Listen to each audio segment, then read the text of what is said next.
أعوذ بالله من الشيطان الرجيم بسم الله الرحمن الرحيم اللهم صل على سيدنا محمد وعلى آله وصحابه وأنصاره وأتباعه وسلم تسليما آمين adúpẹ́ fún Ọlọ́run àyìn Ànábì wa Muhammad àlékún kí Ọlọ́run àti gẹ́ Ọlọ́run kọ́lọ́run bá amúládẹ́ bá gbà wọn àfáà wa bàbá wa Maulana Sheikh Adam Abdullahi Al-Alori tagamadallahu bi rahmatihi wala Sheikh Kamaluddin Al-Adabi bàbá wa lágbàjì àti gbogbo àwọn ẹni rí ọlọ́mọ sàbàwà kẹwọn. Ọ̀rọ̀ tí mo fẹ́ sọ tí mo fẹ́ clear láàárọ̀ yìí ọ̀rọ̀ mẹ́ta péré ni. Ọ̀rọ̀ náà mo kàn fẹ́ clear rẹ̀, mo fẹ́ summary ọ̀rọ̀ yẹn. Alákọ̀ọ́kọ́ lórí ọ̀rọ̀ fídíò kan tó ń jà rìnrìn nípa fídíò tí bàbá Mudirul Markaz adamallahu hayatahu tí wọ́n ṣe kọjá ní last week nípa Auraya. Táwọn kan náà tún wá rí fídíò kan tí wọ́n gbé wá pé bàbá Mufti Diyar Maulana Gawzul Anam Sheikh Alhaji Sulaiman Faruk Oníkejìpá al-Miskin billah hafizahullahu wa ra'ahu adamallahu hayatahu wa dawlatahu ma'al afiyati wa salama. Bàbá Mufti Diyar fídíò kan táwọn èèyàn tún wá gbé wá wípé táwọn èèyàn ní bàbá Mufti jáde láti fi ṣe fídíò yìí láti fi takò bàbá Mudiru ni kò sí tó jọ bẹ́ẹ̀. Fídíò tí wọ́n gbé wá yìí bàbá Mufti ti ṣe nísìn yóò ti lé ní oṣù mẹ́ta mẹ́rin sẹ́yìn, ó ti tó oṣù mẹ́ta mẹ́rin sí márùn sẹ́yìn, torí mo rí pé àfáà kan jáde lánàá. Mò ń bọ̀ wá sórí ọ̀rọ̀ àfáà yẹn táfáà yẹn ní kí bàbá wa Yahya Sattar kí wọ́n dìde dúró níbi prógráàmù kan tí wọ́n lọ. Àfáà náà òun ló wá mẹ́ńṣọ̀n ọ̀rọ̀ yẹn yìí ní ẹnìkan ó jáde ó pé ẹnìkan nínú àwọn àfáà tí gbogbo ayé mọ̀ káàkiri ó tún fẹ́ ṣèbàjẹ́, ó ní wọ́n jáde láti fẹ́ takò bàbá Mudir. Bàbá Mufti ò takò ẹnìkan, wọ́n kàn gbé wáàsí yẹn wá, wọ́n kàn rìpóòsì ẹ̀ ni, kì í ṣe pé bí bàbá Mufti ṣe láti fi takò bàbá Mudirul Markaz, kò sí tó jọ, kò sọ̀rọ̀ lórí yẹn. Apá kan nìyẹn, ọ̀tẹ̀ tẹ́ fẹ́ ṣe náà lẹ́ ń ṣe, àwọn ò sì ní ẹ mọ́ ṣe torí kò já wa láyà kò sì bà wá lẹ́rù. Ọ̀tẹ̀ tó le jù tó yẹ pé ó kópa yàbá gbogbo àwa tá a jẹ́ ọmọ bàbá Mufti Diyar òun nígbà tí wọ́n fi ń pe bàbá ní Gáúsù tí Gáúsù ìgbọ̀mọ̀kọ́mọ̀tò Gáúsù yà kọ́kọ́ jáde. Ogun ògbà wọn ojú ti sín lọ torí àwọn ẹni tẹ̀sùbá tí wọ́n rí náà tí wọ́n sì mọ tán lè fi nǹkan dá lára nu ayé èèyàn, àwọn náà wà sáàmà nígbà náà. Nǹkan kan ò sì ṣe ìmọ̀ yìí tó wà nílẹ̀ yìí ariwo ẹnu lásán nìyí hùn. Ẹ̀yin kọ́ lẹ gbé nǹkan síbẹ̀, Ọlọ́run ló gbé lẹ̀. Ọba pọ́lọ́run ló gbé bàbá Mufti kalẹ̀, ẹ mọ̀ retí ẹ̀san. Bàbá Mufti ò lè ṣubú, wọn ò sì lè wọlẹ̀,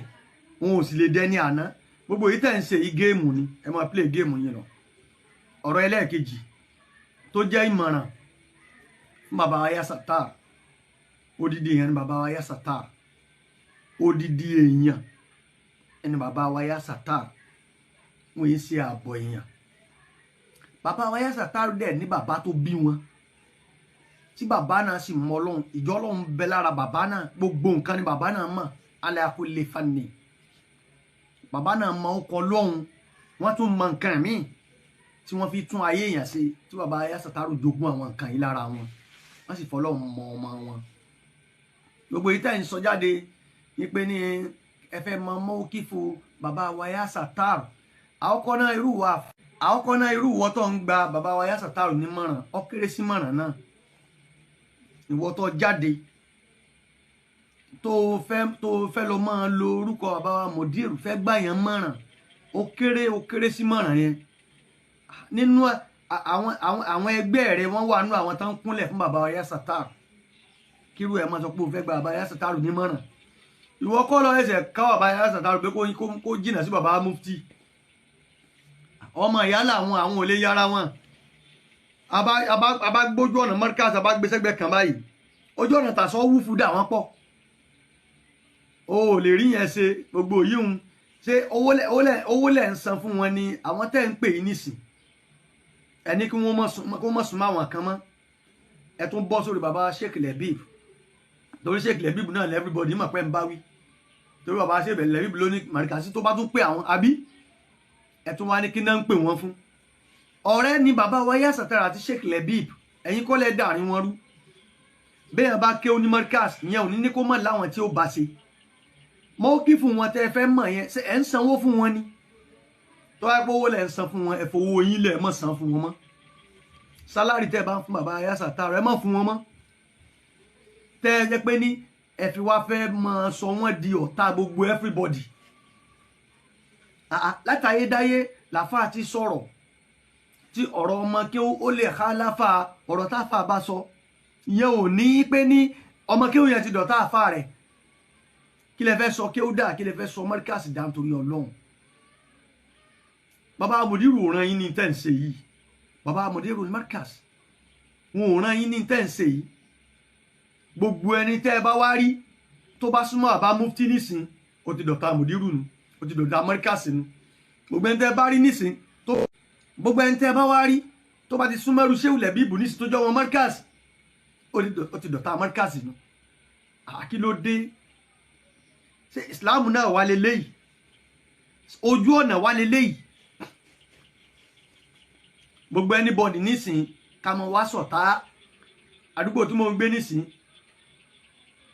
àwa tá ń jọmọ mufti ń bẹ́ẹ̀ àwa tá tún ń jọmọ bàbá Alágége ní ìdàkejì náà ń bẹ́ẹ̀ ṣé ká intentions ni pé ní kájọ ọmọ sọ̀tá ká mọ dá wà lálẹ́ ṣẹ́ra wà yìí kẹ́ ẹ mú ọ̀bẹ kẹ́ ẹ fi dú wa lọ́rùn báyìí Sheikh Suleiman Farouk oníkíjì palẹ̀ jẹ́wọ́ ọkọ̀ àwọn èèyàn sì ti mọ̀ yín wọ́n ti mọ̀ yín mọ̀ yí pé ẹ̀yin lẹ́ ń da gbogbo ẹrú gbogbo àwọn àgbàlagbà náà wá dákẹ́ wọ́n fọwọ́ lẹ́rán kẹ́ mọ́ bá sọ wọ́n dẹni ibi níwájú bàbá wọ́n wá pa yín tì pé ṣé ń tẹ́ bá sọ náà ni ó dáa tẹ̀lé yín ẹ̀rí pé àwọn àgbàlagbà dákẹ́ àgbàlagbà mélòó ní ń dá sọ̀rọ̀ ọmọ nísìn wọ́n dákẹ́ wọ́n wò yín ní bẹ́ẹ̀ ṣe ń ba gbogbo ẹ̀jẹ̀ tẹ̀ ń da gbogbo ẹrú ẹ máa dàrú lọ wala akibatu lil muttaqin ẹ pàdé pẹ̀lú Ọlọ́run tó bá pèsè bàbá Sheikh Adam tó bá pèsè bàbá Sheikh Adam ṣe tó bá pèsè ẹ̀kọ́ ni bàbá mufti tó bá pèsè ẹ̀kọ́ ni bàbá Yahya Sattar tó bá pèsè ẹ̀kọ́ làwọn ẹlòmíì ẹ múra sí ẹ máa dàrú ẹ máa fọ́n ilé ká ẹ máa sa gbogbo ẹjọ́ kó dodidi kan ẹ̀yin lẹ́ ń mọ̀ta láńgbáyà ẹ̀yin lẹ́ ń mọ̀ta làkàṣègbè ẹ lọ jáwọ́ ń bẹ̀ ká ti bọ̀ tán yín bá dáa ìmọ̀ràn lèmi ń gbà yín o bàbá wa Yahya Sattar odidi èèyàn ni yín o àfáà ni bàbá yín ẹni Ọlọ́run lẹ́yìn náà ẹni tí ò tó yín mọ́jọ fún yín mọ̀ràn o ẹni tó kéré sí yín tí ò tó yín ní márífà ní mímọ̀ ní sùnmọ́ Ọlọ́run ní kéèyàn ó soríire láyé irú ìmọ̀ràn àwọn yìí nǹkan lè fẹ́ gbà ọlọ́mọsá àjọ ọ̀nùsẹ́ni kọ̀ọ̀kan bàbá Yahya Sattar gbogbo àwọn àgbàlagbà dákẹ́ ni wọ́n ń wò yín bẹ́ẹ̀ ṣe ń da gbogbo ẹrú bẹ́ẹ̀ bá ní ẹni yóò dá wọn ni kò dá náà ni tẹ́ bá lẹ́ni yìí dá wọn ló dá náà ni ntẹ́ bá ti sọ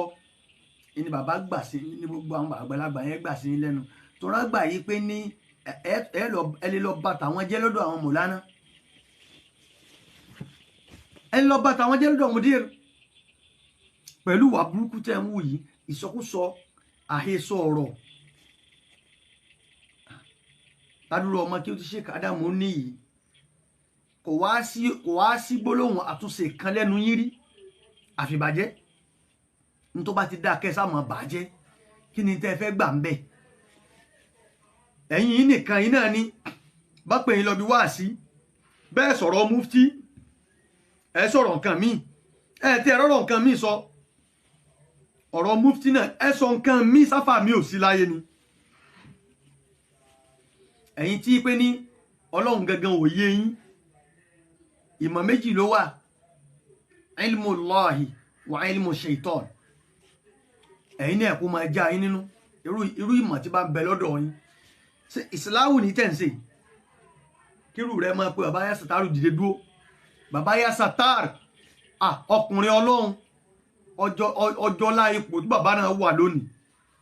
àbí bàbá wa já sí bẹ́ẹ̀ ọkẹrẹ sẹ́ni tó lè gbé bàbá Yahya Sattar dìde tí mo kọ́kọ́ rí fídíò yẹn báyìí mọ́ ni bàbá Yahya Sattar lọkùnrin gbé dìde báyìí ìkọjá yìí lélẹ́yìí kí ló jẹ́ tẹ́lẹ̀kùn tí wàhálà yín pọ̀ tó báyìí ẹ wá settlement ẹ wá kí àjọṣepọ̀ kó wà bó ní gbọ́nmi sí omi ò tó bó ní ò sí nínú Islam kò síjọ tí ò sí ẹ̀yin ò wá ní